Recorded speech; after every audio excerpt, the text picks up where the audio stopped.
One of the readings often assigned to this feast day is called the Beatitudes.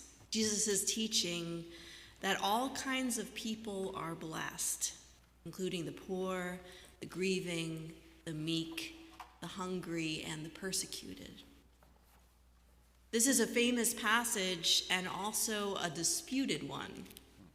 There are two different versions and two different gospels, and people have all kinds of interpretations about how to translate it and what exactly it means.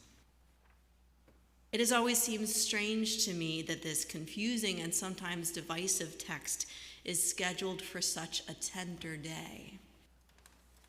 But this year I heard the text in a new way. As we celebrate All Saints and All Souls, what a powerful statement that there is blessing and honor in the lives of those who are most likely to be disregarded. I think particularly of those who lie buried nearby in the prison graveyard. 218 people were buried here, right by what is now our rail trail, between 1878 and 1996. They are the unclaimed dead from several Massachusetts correctional institutions. Some of these folks who are buried there lived years of their lives at the facility that has just closed in our neighborhood, just a few blocks away from us.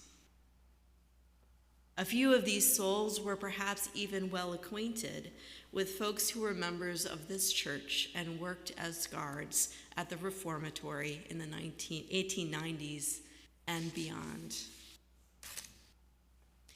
A few weeks ago, some of our members visited Giroux Park to speak aloud the names of those whose resting places in the cemetery have been marked only by numbers.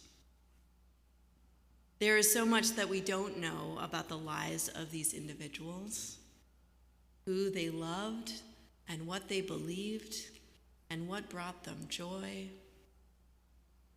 We do know that many of them faced great hardship. And as their neighbors now, we can recognize and honor that their lives and their stories and their names matter, that they deserve dignity and care in both life and in death. The names of many of them are on cards that are on our table this morning.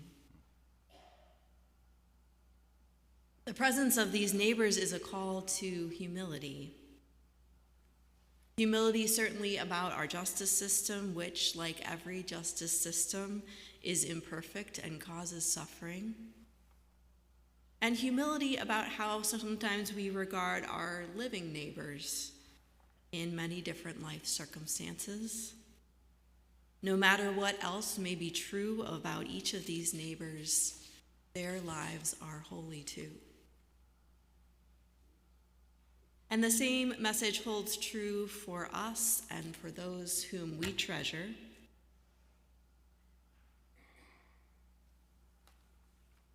Clicker is not agreeing with me. God has a blessing for us.